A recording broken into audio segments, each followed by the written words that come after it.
Welcome back, everyone. It is episode 2 of my beautiful idiot encased playthrough. Before we head up to Nashville, there is something I would like to take a crack at. Something I didn't really do first time I played through the game because I forgot it was a thing. Let's see about pickpocketing. Let's see how we do with stealing everything.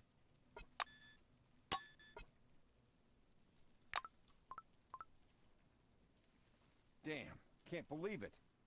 I'm surrounded by thieves. Well, that seems to have worked. Although it looks like now he is far more aware of the possibility of getting pickpocketed, so I will slip past him. Let's see who else we got. I won't try to rob security, or at least this guy right here will probably be pretty difficult to rob. Let's try to rob Yuki.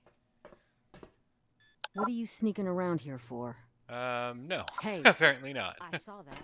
Okay, so I guess you have to start off with them not looking at you. I'm gonna call security now. I can see you, you know. Let's see how we do with this person. Attention. Welcome under the dome. Attention. An amazing excursion Criminal to a world of new detected. technology Measures and the are riddles being of an taken ancient to civilization. neutralize the Listen to this intruder. information, useful- I can see you, you Welcome know. under the dome. Okay, An so I amazing guess you only get to try that once before they start freaking out. So I think I'm gonna have to play with this pickpocket mechanic a bit more before I get the feel for it. There'll be time to do that. I've already robbed one guy. Let's get moving. An orange tractor truck is waiting at gate 3. The vehicle's number has been scrubbed off by the desert wind and sand. This must be the transport Kingsley spoke of. The door is half open. A young woman is sitting at the driver's seat, hanging her legs out the side. Come on, don't be shy. Hello, I'm Clara Morgan. Are you going to Nashville? I'm your The blue stops mid-word and stares thoughtfully at your cheerful, doltish expression. Let's clap our hands on her knees. Yes, yes, hello. Don't touch me, please. Your seat is on the other side. She retreats as far as she can into the cabin. Jump up and run away. Yeah, okay. Bye-bye. Okay, So, that where was just were the we? leave option. Let's get going. She snaps her fingers in front of your face. Her face is not nice at all. It gets all wrinkly with disgust and aggravation. Sniff haughtily, arc your back, and prance away. No, let's get moving. Snap our fingers as well and get into the truck. Turns out to be rather cozy inside the car. The cabin smells slightly of tobacco, the radio is murmuring quietly, wooden rosary hangs from the rearview mirror. Say, worm, turn the wheel and click the switches on the control panel. Morgan glances at you and grabs you by the shoulders. Arg, for goodness sakes, don't touch anything. Sit down and stay put. Clara abruptly falls silent. A guilty expression is on her face. She starts the engine, and the truck begins moving.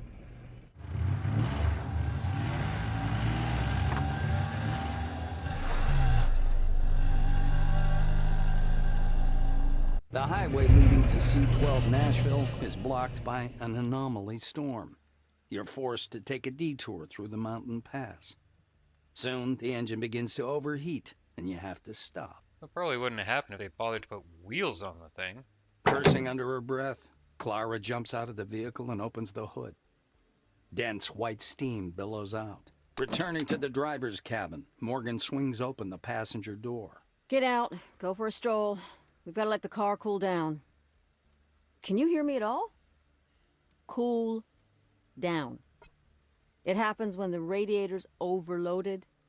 The engine's too hot, and that can cause it to seize. She falls silent, waves her hand hopelessly, and walks away. Yell, Geronimo, and jump out of the truck cabin and right into the mud. Clara nervously plays with her cross. I'll wait here.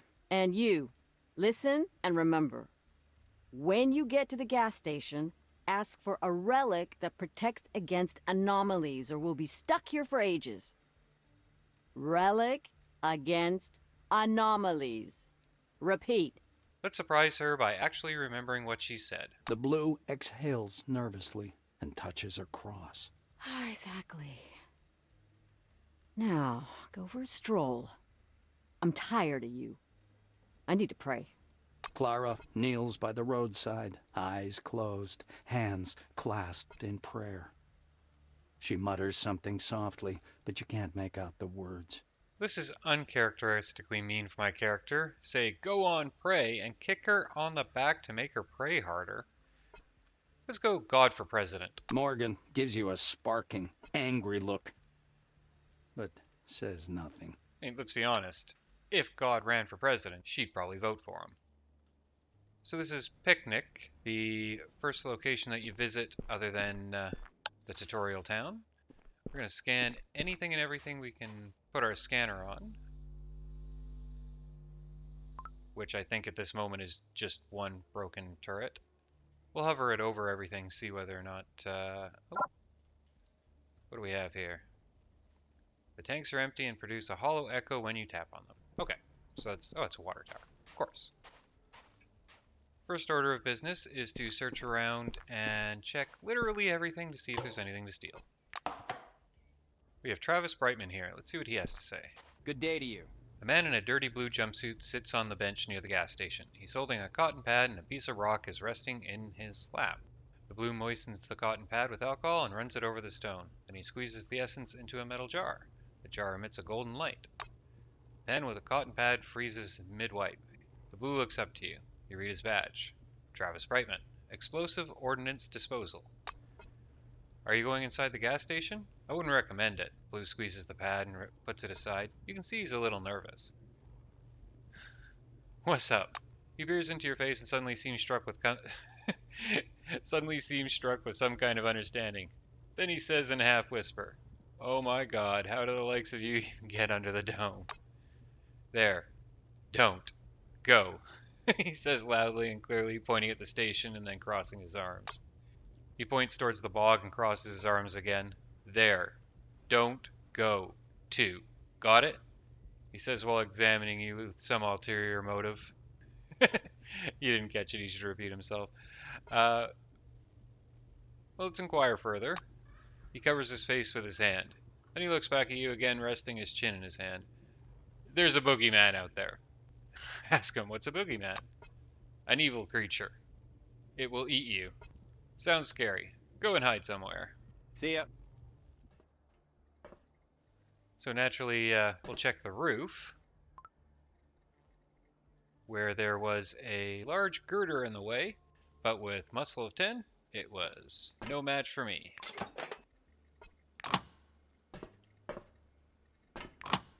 Well, this is interesting. I don't use high-tech weapons, but that's not bad mechanical damage. You never know. I may wind up needing this despite not being particularly adept at using something like that. So into the rest stop. Who the hell goes there? Who the hell goes there? Come on in, since you're already here. I think I will talk with the guests first. I'm guessing that the guy behind the counter is going to be the one I want to talk to. So in true RPG fashion, I'm going to do anything and everything I can before I talk to the person who is the clear quest giver. Listen, Rabbi, that dust storm? Am I hallucinating or is it really sort of weird? Do you remember what Jotha Jones wrote in his latest tract? The strangeness of existence is but a measure of our ignorance. I mean, I didn't understand it. Don't question yourself if this storm is strange or not. Simply accept it, child.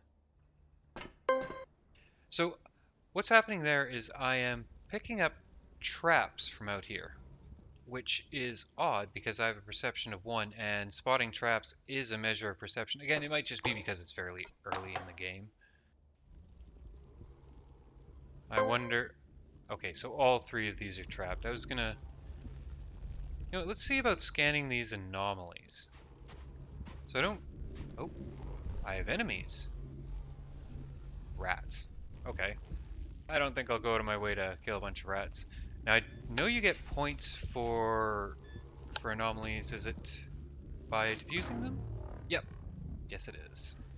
I wonder if these ones over here are a different anomaly. I am not about to try to get around that trap, though. Mani Padme, Repeat after me. Om Mani Padme Hum. Oh, I feel my chakras opening. Wonderful. Glad to meet you. As you walk to the table, you catch the end of a strange dialogue. A gray, long-haired man in a silver jacket gestures with his hand as if he's depicting something. The only logical and undoubtedly true thing is that the dome vibrates out of sync with the universe, hence all the anomalies. He explains this to his young companion, looking very confidently. Seeing you, he raises two fingers in a peace sign. The man radiates calm and goodwill. Peace be upon you. My name is Robin Dranith Krishnezwami, and this is my sister Swallow. With her outsized pupils, Sister Swallow's eyes remind you of twin forefather anomalies. Hello. Oh, my fingers are warm. Lines, lines, waves. She practically melts into the table. The old guy looks from her to you and giggles like a child. I'm sorry. When I feel good, I like to share with my neighbor. Ignore it, please. Scratch your head and ask why they, do here and stuff. Swallow and the old guy look at you, then at each other, then at you again. Well, I was about to read some Jutha Jones out loud. Do you know him? I'm going to read a few select passages right now. You could join us and listen if you like. The silver pats the sofa, inviting you next to him. Great, you love fairy tales. I hope to Why see you should again we soon. depend on rational knowledge? Reason leads us up a blind alley over and over again. There are only two true paths to knowledge: mystical epiphanies and my books. Of course. Right. What has reason ever given us anyway? As you well know, 2 + 2 = 4. The earth goes around the sun, and you should wash your hands before you eat. That is true. And that means everything else in this book is also true. Cyborgization of the soul. Okay, with I think we've assistance heard from enough of machine this. elves from an- Oh, hello there. Noticing you watching, the girl tilts her head to regard you. Her movements are slow and hesitant. Perhaps she's hallucinating. She's wearing a necklace with large, glittering orchestral beads. They radiate a soft, opalescent light. Swallow's clouded eyes wander over to your face as she awaits your question. Ask her how come she looks like a human but she's called like a birdie. The hippies are perplexed. Explain that you have little understanding of the figurative meanings of words. The old guy interrupts before the girl can answer. That is her spirit animal. She has a tattoo as well. Show it, Swallow. Swallow nods and lifts her shirt as if it was a perfectly ordinary request. Of course, she's not wearing a bra. A rather crooked tattoo of a bird spreads its wings above her left nipple. The girl lowers her shirt. How's that? Okay, I'm torn between lifting my own shirt and shouting titties. That's a tough one. Let's go with lift our own shirt. They look at you intently. Ahem. Perhaps this is the beginning of a beautiful friendship. Tell me, do you happen to be assigned to Magellan? We're going there, you know. Come visit us. We'll think of something fun to do together. He gives you a leer and a wink. You wouldn't mind that, right, Swallow? The girl vigorously nods her approval, her gaze glued to you the whole time. But of course, Rabbi. Wink back leeringly, whatever that means. You won't regret it, sis. Swallow bites her lips and grins at you. Point at the beads. Cool stuff, innit? She leans over to you a bit, giving you an opportunity to look closely at the jewel around her neck. Do you like it? I made it from some forefathers thingies. I bought them from some local guy. Well, that guy who sits near the gas station. Tell her you want to be a hippie with a hippie name like her, but you don't know how to go about it. The old guy Sorry, I'm just going to keep calling him the old guy. Brightens up as he barges in on your conversation with Swallow. That is very commendable, and not difficult at all. First, you should believe in peace and love for the world. You do stand against the war, right? I don't think my character stands for anything, so let's go along with him. Wonderful. Now we can invent a hippie name for you. I love all of these names. Okay, so Fairy Submarine is probably contender number 1, although Sexy Frog is pretty good. But it's going to be hard to top Cosmic Popsicle. That is an unusual name, but I like it. He raises his hands and assumes a solemn tone. Swallow can barely contain her laughter. And so, I officially pronounce you a hippie. You may commence not cutting your hair. Cool. It's high time we go somewhere new and do nothing. Bye-bye. Why should we depend on rational knowledge? Let's talk to the guy who actually is going to move the quest forward. You get tangled in the doors on your way in and almost hit your head on the counter. The gray old man sitting on the other side moves back, just in case. Holy Mother of Jesus! Is that some kind of newfangled dance or a seizure? Anyway, this isn't a ballet hall. Did you see the sign? Can you read? Yes, and no. Checkmate, the computer on the counter says in a husky voice. Jump up, horror-stricken. The machine is speaking. The old man shifts his badge and scratches his beard wonderingly. The badge reads Aaron Melville. Oh, turns out you're a doofus. But I ain't gonna blame you for it. If we all had more brains, nobody would have gotten under this dome at all. What do you want? I wish there was some sort of image to go along with this, but let's jump furiously in imitation of a boiling radiator. Melville stares at your shenanigans, perplexed. You gotta take a piss or something? Fine, just don't forget to lift the seat, Mowgli. Oh, okay. Yell out, "Oh, storm!" and spin like a top. Aaron sulkily raps his knuckles on the counter. What did I tell you? I don't want any youngsters prancing around my lawn. The storm, though, yeah, they rage pretty hard in these parts. I tell you what, take the key and go to the basement beneath the gas station. There's a glowing tree down there, and a chest next to it. There's a device inside it. That's exactly what you need. That protects against storms. I can't imagine this will go well, so we're gonna take the key, mumble "Merci," and do a reverse somersault. Which apparently goes just fine. Can we get back here? No, it's locked. I wouldn't go in there if I were you. It's a dead-end job. Well, I don't have a lot of choice. So we have a locked box here, and I think I'm understanding this a little bit better. The lockpick will increase my ability to pick locks, but I already have pretty strong ability without it, so pick it with my hand. Well, my fist, apparently. For some fixer, which I never figured out what that actually does. And some scissors. Well, it's some experience points. Okay, well, I guess downstairs it is. So what we have in here is going to be basically the game's first attempt at a skill check. Not any particular skill. This is more a have you made a character that is viable? And well, we're soon gonna find out. You see 93 hit points. And the problem is if he steps in any of this green stuff, it heals him. Now you notice there's explosive barrels, which can damage him a lot. Let's see if we can just plain old fight him. No, not in the green stuff.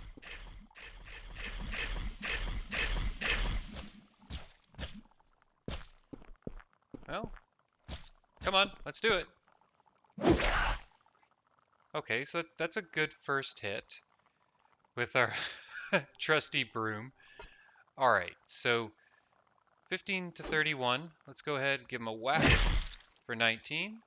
Give him another whack for 35. And he misses. Okay, this isn't looking too bad.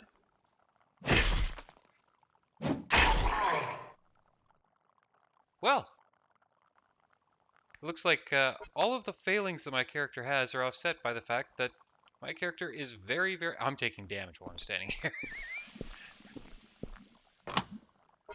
Okay, so we got our relic. We'll check the glowing tree itself for a brass apple relic. And, oh, I leveled up from that. I did want to hold on to that level up for this fight specifically, but looks like it has not been a problem. So let's get out of here, and then we'll deal with the fact I'm, like, basically dead. Gonna go ahead and get medicine up to 30 so I can get first aid. And first aid is huge. What it means, yes, we're definitely taking that, is that I can heal for free, but it adds fatigue. Let's go ahead and heal ourselves. It heals 70%, which was enough for this. Where does that bring our fatigue? Okay, so our fatigue's getting a little high. Let's see about finding a bed. I'm sure I saw one a moment ago. Looks like something's going on out here. The leader of the bandits. Okay, so we have bandits. Watch as closely as you approach with a belligerent strut, strumming and imitating battle march on the elastic band of your elastic band of your underpants. He scratches his head thoughtfully. How did you get here, eh? Better go home. There's going to be shooting here now. Bang bang, understand? Touch his ears and state, ears. Right, ears. The bandit tweaks you on the cheek. He doesn't look threatening at all. My sister is that way. Well, like you. A perfect woman. He turns to his fellows. You hear me, motherfuckers? My sister is like a heart on two legs. Not like you bastards. The bandit looks at you and makes an uncertain gesture with his hand. Now, well, I'm not going to fire my gun while you're here. Go on. Shoot. Shoot. Okay, so rub against his leg and look meaningfully at the car sounds like bribing him with sex. So, yeah, no, not going to do that. Let's arc our back and jump around him threateningly. You are not going to leave. So what? Is that no? What are you staring at, blockheads? Let's get moving. This old bug just got lucky again. Wait, what? Did I just intimidate them? I guess, I mean, I do have muscle of 10. Did I miss something? Okay, so the text down here repeats it. What are you staring at, blockheads? Let's get moving. This old bug got lucky. We scared him away. Well, you seem like a better sort than the others. Thanks for the help. You're welcome? It's a bit crazy in here. Melville is wiping the counter with a happy expression. You may not have a lot of brains, but you're more useful than a lot of folks I've known. What do you want? Do a pantomime of the creature you saw in the basement. The old man scrubs his bald pate, perplexed. What? Come on, don't make up stories. Where's this bear coming from? But it does stink down there, yeah. Hold on now, listen. Maybe I do act as an ass for no good reason sometimes. And I really don't like those dances of yours. The blue pats you on the arm.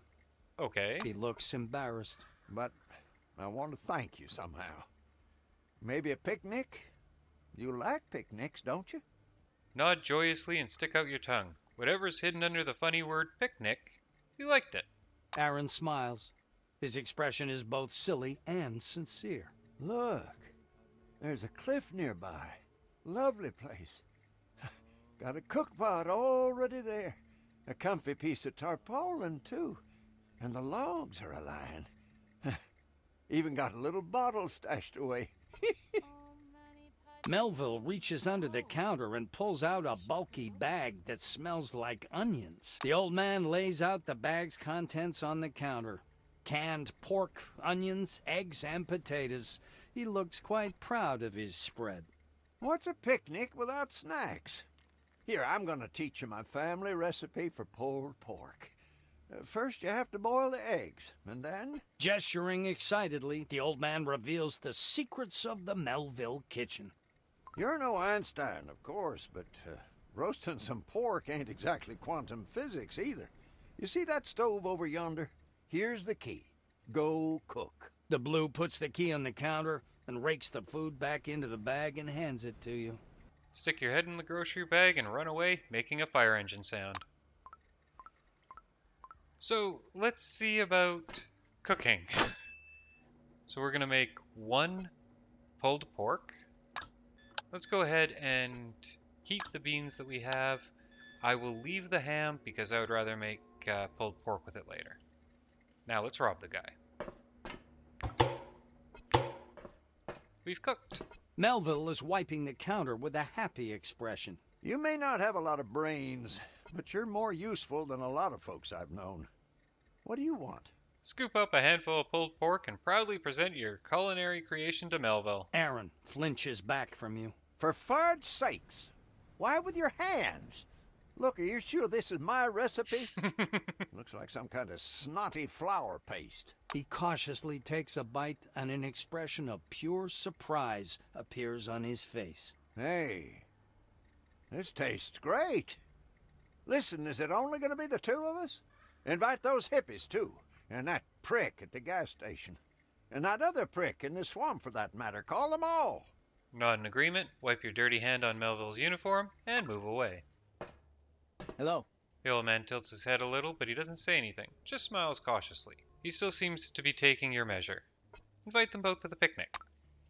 Picnic, you say? Of course we'll come. I'd be remiss not to invite our driver. There's a tortured smile on Morgan's face. Sorry for being rude. I have my, reasons. You're not mad at me, are you? The Creator didn't give you an intellect, but that's not your fault. Start dancing around. Picnic! Nom nom nom. Morgan looks from the car to you and back again. What picnic? What is num-num supposed to mean? Why don't you go in the gas station and look for a relic to counter anomalies? Anomaly relic. Okay? Begin to whimper. You want to go to the picnic. The blue looks at you with a mixture of pity and irritation. I'm not gonna babysit you. But, you think a picnic's a good idea? Maybe you're right. Run off with a long cry of picnic. We have this guy over here who doubted my abilities. Glad to meet you. Blue looks at you with some respect. Listen, how did you do that anyway? I thought they'd finish you off for sure.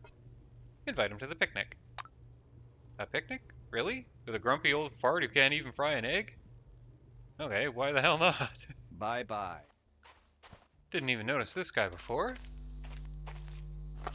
Come on, don't be shy. His protective suit sparkles with countless shimmering particles.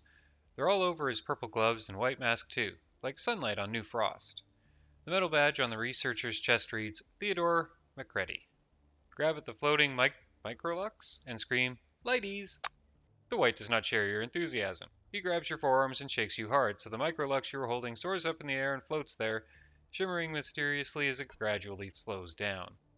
Please don't do that. The properties of microlux are only poorly understood. Don't touch it.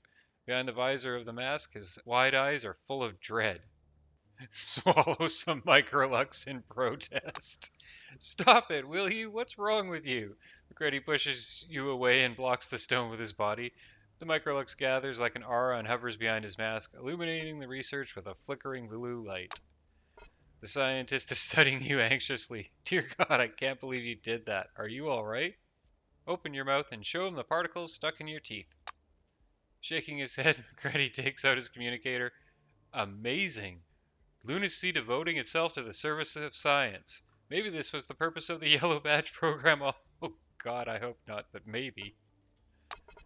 The scientist quickly writes something into his handheld computer.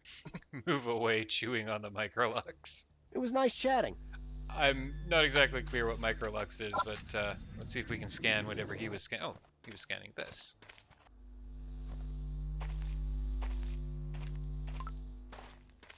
And now that I've had my hors d'oeuvres, Glad to meet you. using a couple of indecent gestures, invite him to the picnic. A picnic? Is this old Melville's request? Alright, I'll come. Start to make clanging sounds and gallop away on all fours. See ya! Melville leads you to the cliff. The old man is carrying a battered hamper with several chipped plates. With a cunning smile, Aaron tucks his hand into the hollow of a fallen tree and produces a dusty bottle of scotch with a folded label. Dance wildly around the fire. While the old man sets out the plates, you leap around the campfire with apish screams. Or what you imagine to be apish. Aaron chuckles and shakes his head. Dance, little cricket, dance. That's it. Okay. Finally, you finish clowning around and sit down on the fallen log. You spread your legs and look around curiously. Sitting near the fire, McCready takes off his helmet with an effort. He's much younger than you would have guessed. Perhaps 25 at the oldest. Try not to touch me, please. The properties of microlux are not fully understood. Don't worry, I've got disposable cutlery. As grave as a judge, he pulls a paper plate out of his backpack. Aaron mumbles to himself while setting out plates around the campfire. Hey, sweetheart, are you just going to sit there or what? Get out the pork, I'm starving. Surprise everyone. Laugh and throw the plate off the... No, let's not do that. Loudly and clearly declare, screw you all, and eat all the pork yourself. No, we'll slop out portions of the pork with our hands. Melville watches perplexed as you dole out the meat for the picnic. Unfazed, the old guy takes the plate and bows to you with his palms pressed together. Swallow uncertainly attempts to mimic his gesture. Aaron is the first to try his food. He hooks a slimy piece of meat onto his fork and after examining it distrustfully, gives it a tentative chew. Wow, you're a grand cook, sweetheart. I wouldn't have guessed it to look at you, but it seems the good old Lordy Lord himself has sent you under the dome for just that purpose. He enthusiastically digs in, humming with pleasure. If the Lord made it so, I got no objections. What I do have objections to is the Kronos Foundation. Is this in any way normal? Sending halfwits under the dome that don't have any grasp of what's going on? McNamara would sure like that. Brightman downs his whiskey and quickly chases it with a big bite of pork. Melville nods his agreement. That's right. I think they send anyone they can get their mitts on. If some forefather ever poked his mug out of the earth, they'd shut this whole operation down and rain missiles on us from above. If it wasn't for my granddaughter, I never would have thrown myself into this mess. Never in my life. Travis is tucking into the pork. Tucking? Okay. He gives it the thumbs up. Exactly, he says as he swallows. I work with relics all the time, and every once in a while I'm thinking, this crap is going to kill me. Everything we see is the tip of the iceberg. The scientists say the dome isn't even an actual dome, but a sphere, and the main thing isn't to be found on the surface but deep below, in the caves under this sand. There's something down there. I'm sure of it. The plates full of pork are slowly being emptied. The picnic is almost over. That was a nice sit down, no doubt. Last one back washes the dishes. Hey, don't everyone run off all at once. It's all right, I'll wash them myself. Grunt, jump over the fire, and run away in a zigzag pattern. Serpentine. Let's see if Melville is now a store. Generally speaking, an icon above his head like that means he is. The old man looks at you cunningly. And your girlfriend here is really something. I'd be stealing her out from under you if I was 30 years younger. Maybe more like 40. Now, does he mean the hippie, or does he mean my driver? Either way, I guess. Melville is wiping the counter with a happy expression. You may not have a lot of brains, but you're more useful than a lot of folks I've known. What do you want? I want to trade. Melville is wiping the... Nope, he is not a store.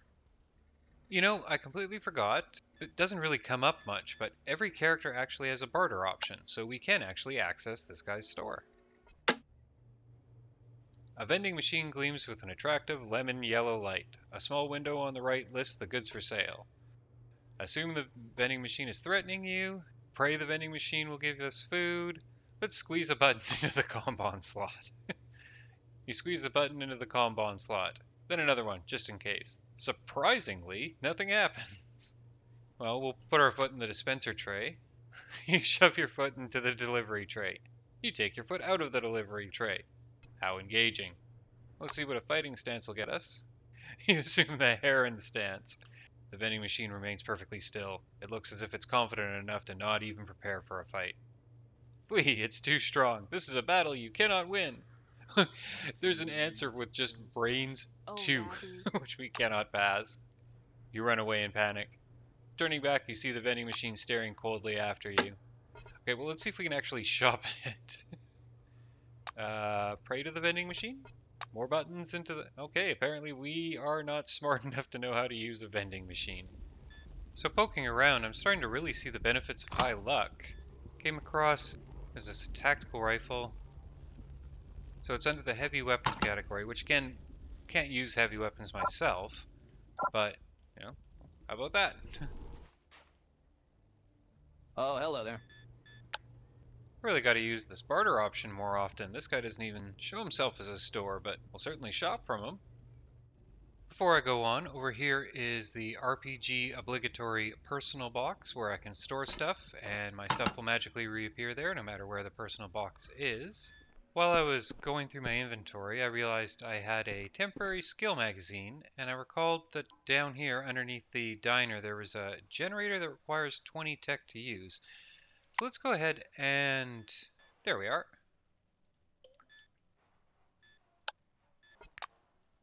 See what happens. I was hoping for more than 17 experience points. He was hoping that actually does something. Melville is wiping the counter with a happy expression. You may not have a lot of brains, but you're more useful than a lot of folks I've known. What do you want? I repaired the turret. The old man squints and gives you a silly smile. Huh, so it's like that.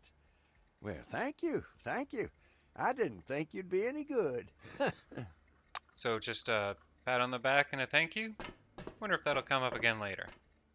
And lastly, might as well deal with my fatigue, which should probably take about that long. So, in addition to eating and drinking, you do have to watch your fatigue level. You obviously get more fatigued as time goes on, but in addition to that, all these abilities down here, you see how lockpicking is fatigue 75, first aid is fatigue 100, so you can make yourself prematurely tired and get knocked out, as was suggested in the tutorial. There are certain attacks that you can do, and I think I have one. Yes, like this attack gives an enemy 200 fatigue, so you can effectively knock people out by building fatigue on them. Without further ado, though, let's move on. There's a tortured smile on Morgan's face. Sorry for being rude. I have my, reasons. You're not mad at me, are you? The Creator didn't give you an intellect, but that's not your fault. Is this the relic you were looking for? A weak smile appears on the Blue's face. Yeah, that must be it. Wow. I didn't think you could handle it, but well done. Give it here and I'll just place it... Panic and drop the relic into the engine compartment. The protector bounces and, with a discordant clink, falls right into the jumble of hoses and wires sticking between the engine block and the fuel pump. The relic grows dark, turning gray as you look at it. It sprouts thin roots that envelop both the engine and the radiator. Clara turns pale and crosses herself. Morgan drops the hood and gets behind the wheel. Done. Let's see if this thing helps us get through the storm. Come on, get in.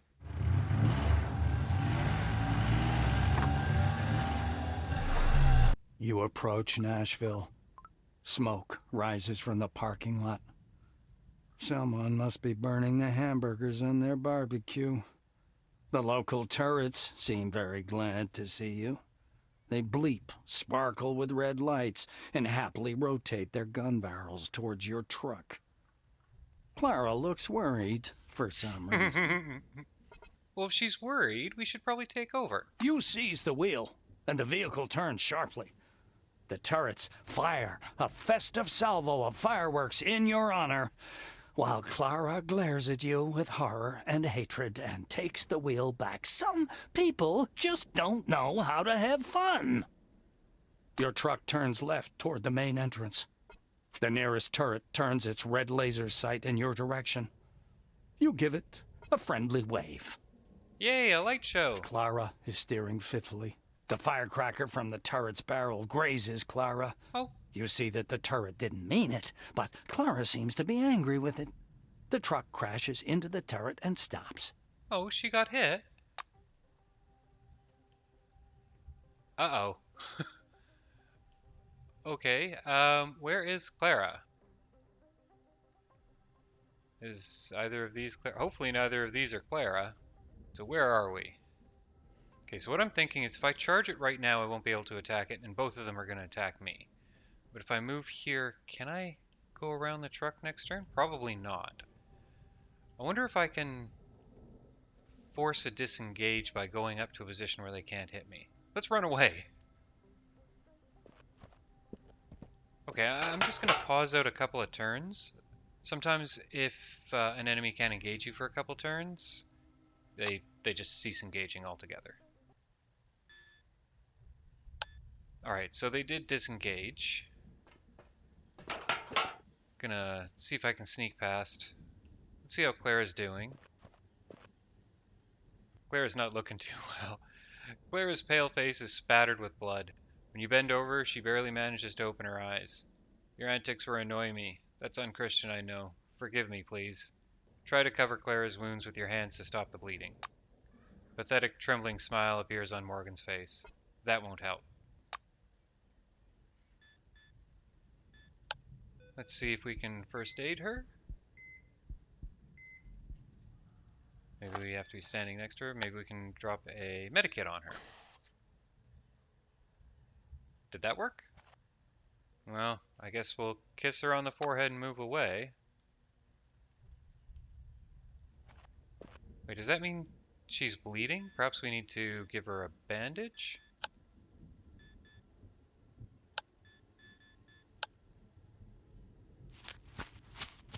Oh, that was it. I'm glad I tried.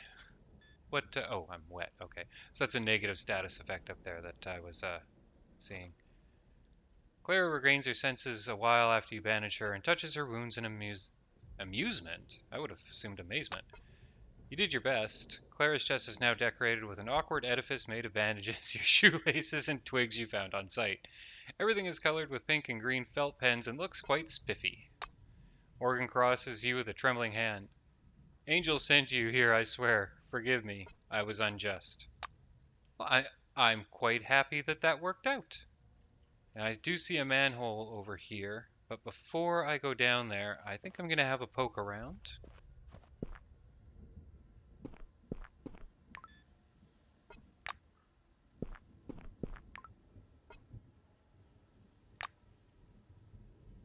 Bobby, See where the a hell are comm you? link over here. You pick the walkie-talkie up from the ground. It is silent. Pelican is in the nest. I repeat, Pelican is in the nest. Although Pelican is most surely in the nest, your potential converser does not respond. How about a funny story about a leprechaun in a lavatory? Your funny story finished, you roar with laughter. However, no reply comes from the other end. Hello, is this the washing house? No one replies. A little ritualistic disco dance? Bumping and grinding with the walkie-talkie in your hand, you realize you're second to none on the dance floor. Yeah! Say we came to save them all? Nothing. Yell at the receiver? Your own shout rings in your ears, but the walkie-talkie just crackles with grumpy static. Well, we tried. Sure, a lot of weapons around here.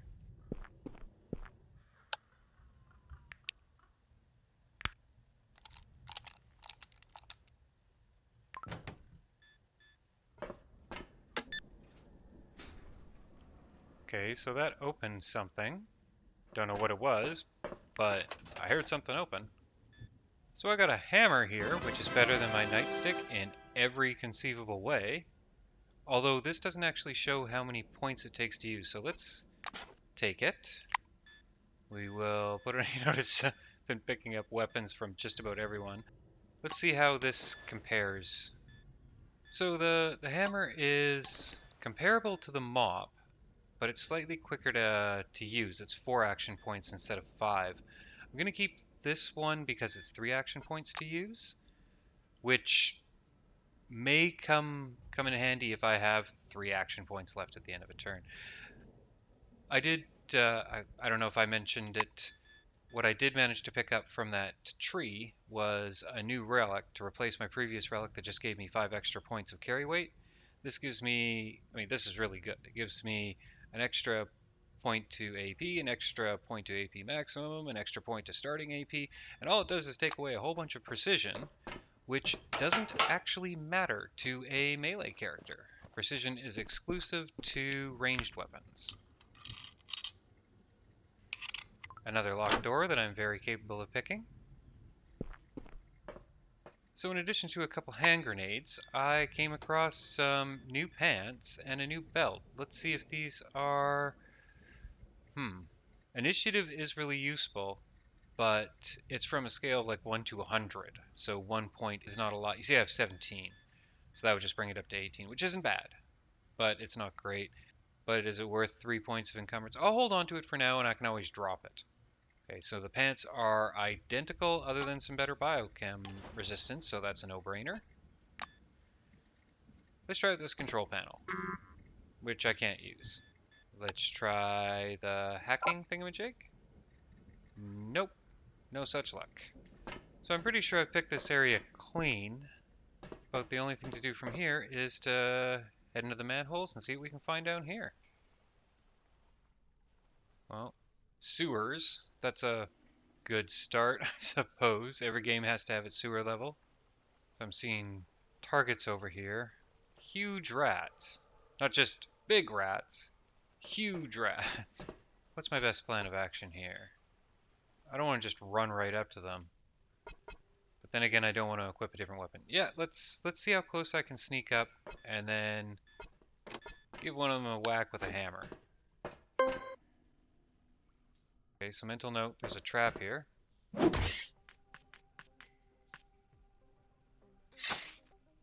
So you see, these guys have higher initiative than me, so they actually get the first hits. Now I think I'll be able to get this guy with just the baton, so I'll just use 3 points to take him down. I got a crit out of that. These guys have good evasion, 54%. Hit chance at right next to me is pretty pitiful. I wonder if... No, we have the same hit chance, although that should be more than half. Let's try this desperate attack. There we go. Well, that was worth it.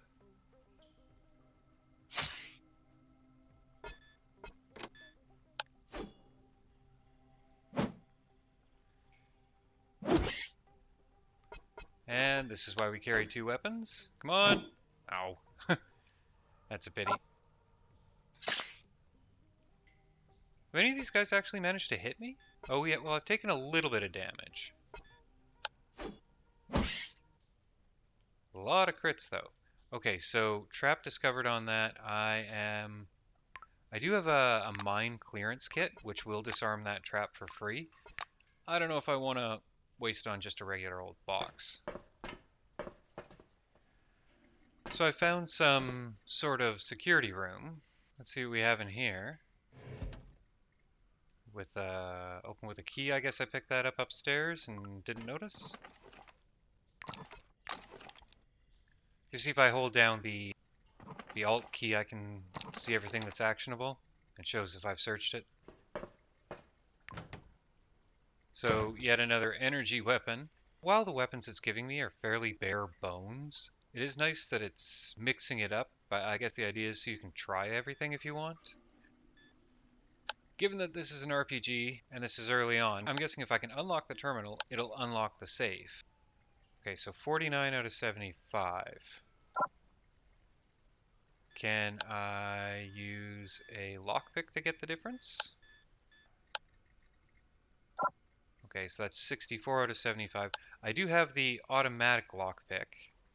First off, though, what I think I will try doing is hacking that computer. Oh, okay. Looks like I can do that with the hacking software.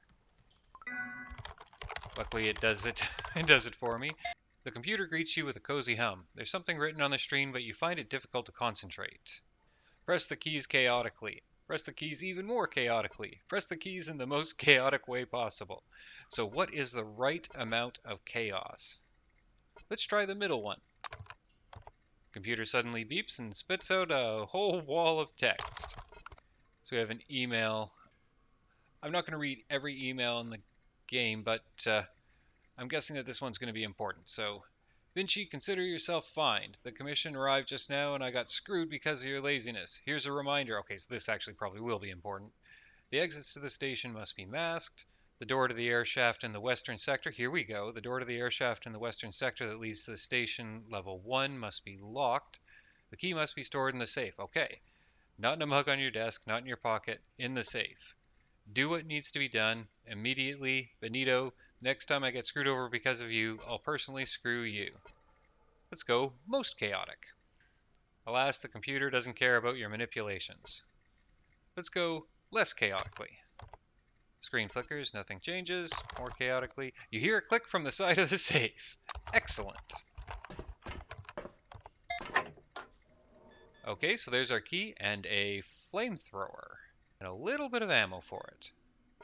I think I actually have some ammo with me. And that actually will come up. I'm not going to pretend to not know that that's going to come up. So the enemies up ahead do require... There's some roaches up in here. They're weak to fire damage. Can I not pick this? I can pick this with my fist.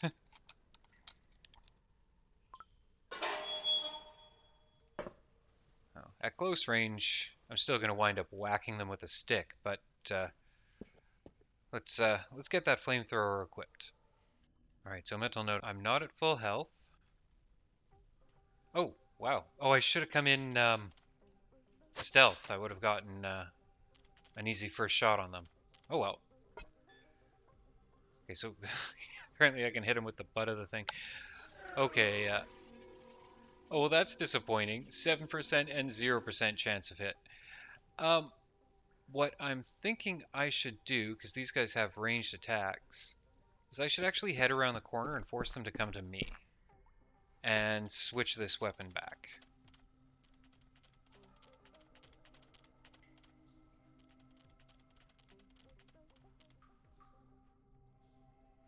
Alright, with something in close range, let's go ahead and get right up next to it. And I do have... Okay, so I have time for 2 strokes with this. How much damage is that going to do? Yeah, I'm going to need to hit it with the heavy stuff. 1 good hit. I wonder... That's 2. You know what I am going to do? I'm going to hit it with a light hit. And then I am going to move back out so that I won't get hit at range. Although I think that actually means that I'm facing away. Yeah, that's not ideal. I think there are back attacks in this game. Alright, so what are we going to do? Let's go ahead and hit it with the bigger weapon. Get a crit. That's nice. Can I get in a hit this turn? Let's find out. Okay, so I cannot. Let's get in a light hit.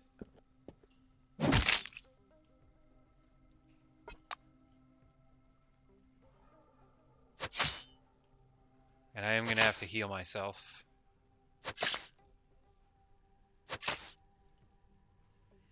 So I have a choice. I can use 8 action points to get a 75%...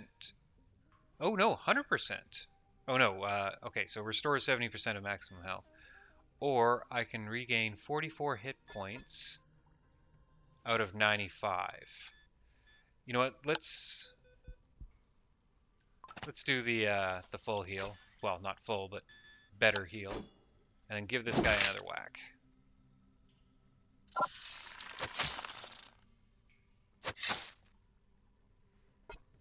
So you notice I can't use that for another 3 turns, but I can use my medikit, so I can kind of alternate between them. Ooh, lucky crit. Although with luck as high as my character has, my critical rate's like 20%. Now the question is, should I pop a health kit now? You know what? Better safe than sorry.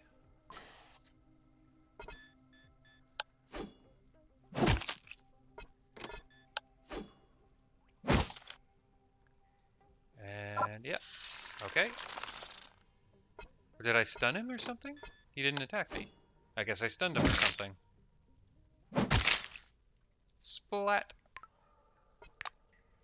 So what I'm finding on these guys is food with quotation marks. I don't think there was any actual need to come down here. But... oh, wow.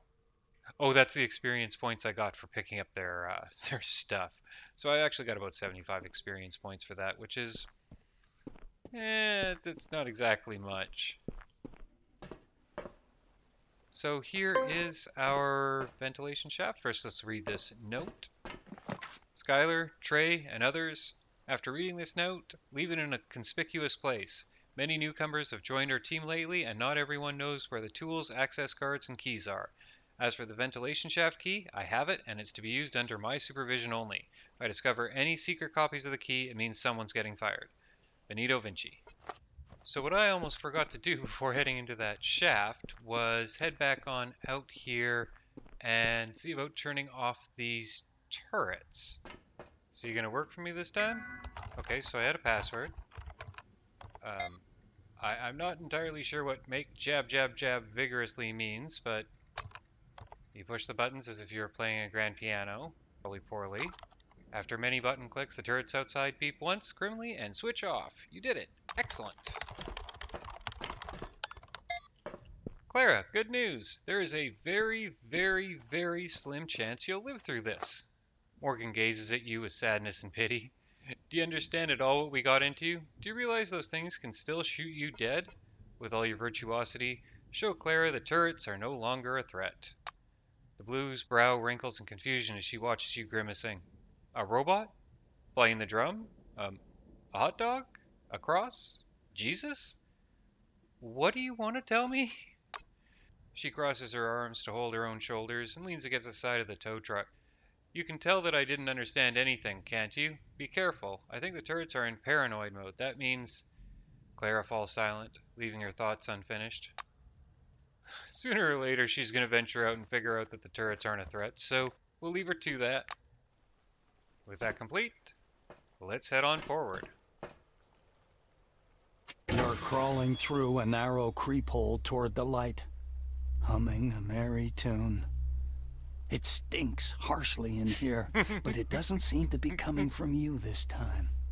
There's an unfamiliar woman standing in one corner of the elevator. Or at least you don't recognize her from the back of her head. She must be the elevator pilot. Tell her, you know what? That was what I was going to go for, but I want to sneak up behind her and shout boo. You quietly approach the woman and try to frighten her, but she doesn't react. You feel foolish and take a step back I didn't from know her. my character was capable of feeling foolish. The woman suddenly turns to face you.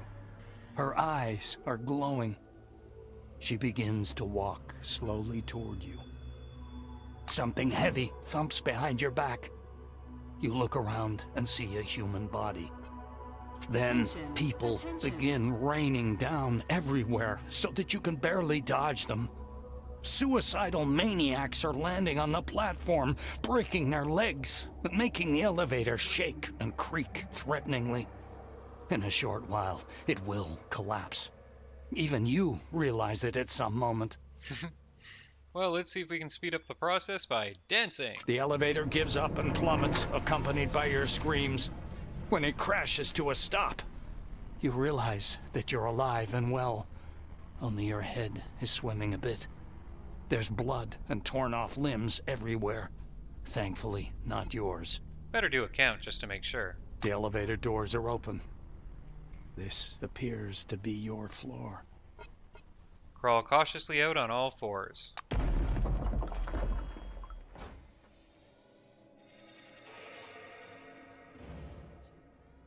So this is Nashville, the place we were sent out to explore by someone who clearly had no one possibly better to do the job.